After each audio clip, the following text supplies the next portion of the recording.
Hello. Hi. Hi. Hi, Fred. Todd. Hi. Got the tripod and everything. Yes, I do. Awesome. Everyone ready? Yeah, I think we're good. Is this the most emotional Michael we've ever seen, especially in episodes 3 and 4? I'd like to think so. It is one of the challenges of this character is that everything has life and death. Every scene is high stakes, but Michael's the guy with the plan. He's the guy who's constantly MacGyvering some bit of business, and everyone else is watching, waiting for him to hurry it up. But he has feelings.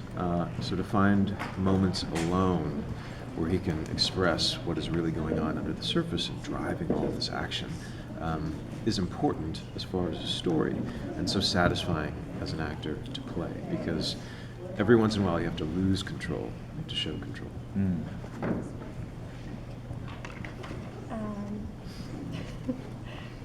So, out of the cast, who would you say is most likely to be able to escape prison in real life? Who's the most capable? I think we're all screwed. Yeah, not me. I don't know about Brian. I don't know. That's a good one. I don't know. You've seen me try to fold Yeah, origami. you're certainly not a MacGyver, even though you pulled from him on the show. That's a good question. I'm not sure. All right.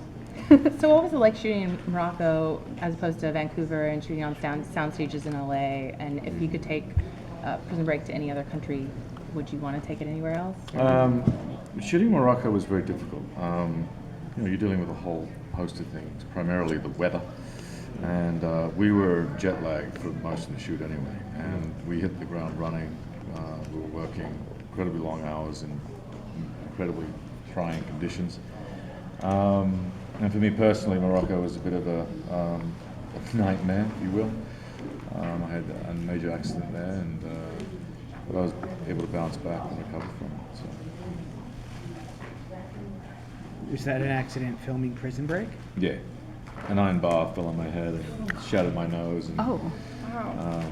yeah, so it was pretty intense. How late in the filming did that happen? It was about 6-7 days in, and I had to get out of there, and they rushed me, flew me in a helicopter to Casablanca to do emergency surgery and what have you. The doctor said you should take at least 6 weeks off. That was the recommended medical advice, and I didn't do that. No, he was back to work a week and a half later. Yeah. Stomach. Now, what is it like revisiting these characters? I mean, the show's coming back. It's been there before. You guys have worked together on numerous projects. Does it feel like putting on an old comfortable pair of shoes and just jumping back into it, or is it a different feeling this go around? It's familiar, it's unfamiliar. Michael Scofield is in me. He's never going to go away. But I have changed as a man. I'm 10 years older than when we started the original series. So when I put those shoes on, the shoes may be the same, but the man standing them he's different. Yeah, that's a very good point. I would say that going into it, I had no reservations. I thought I was very familiar with Lincoln, but as the words were slipping out of my mouth, I realized that I was a lot older than the last time I played him, and he was slightly more grounded, different, bigger, just a lot more weight. This is a result of getting older and the stuff I've gone through personally. Yeah, actually, to expand on that, especially with you, Wentworth, with the life experiences you've been through and advocating for mental health, do you think that has kind of, really changed your experiences between the last season and where you are now, working with the character and where he is? Have you worked with that at all? Yeah, it informs my everyday experience, and it informs me as a performer for sure. I've walked a long road, and I've seen and experienced a lot of things. One of the gifts of being where I am now, where I can talk openly about being queer, having mental health issues, it means I can walk on set, and instead of playing multiple parts, like the guy who has it all together while I'm playing Michael Scofield, I can just focus on Michael Scofield, and it's made me a stronger artist. What did you do to build the character of Caniel? I let Michael drift farther toward the dark side. He'd always hung out for me in the grayscale. Like, he's a good man, up to something good, but a lot of people died so that this guy could go free. Yeah. So by the end of the original series, it made sense to me, story-wise, that he laid out his life, that he paid the ultimate price to kind of make things balanced and even. When the reboot picks up, it's 7 years later, he's in this prison in Yemen, and he's almost unrecognizable. So there is kind of the pleasure, I think, in the fans anticipating these reunions, but will the characters even recognize each other is the question underneath all of that. Now, I read that your mother's side of the family is Lebanese and Syrian, and although Lebanon and Yemen are two totally different countries and cultures, was there some sort of like draw to the region because of your familial background? Well, I certainly had a good time in Morocco, and there was something in me that resonated with the desert experience for sure. But I kept my focus micro the entire time because the character has so much to do every scene.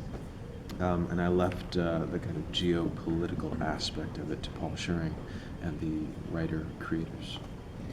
Do you feel a sense that you've come full circle from where Prison Break began, where now Lincoln's on the outside trying to get Michael out?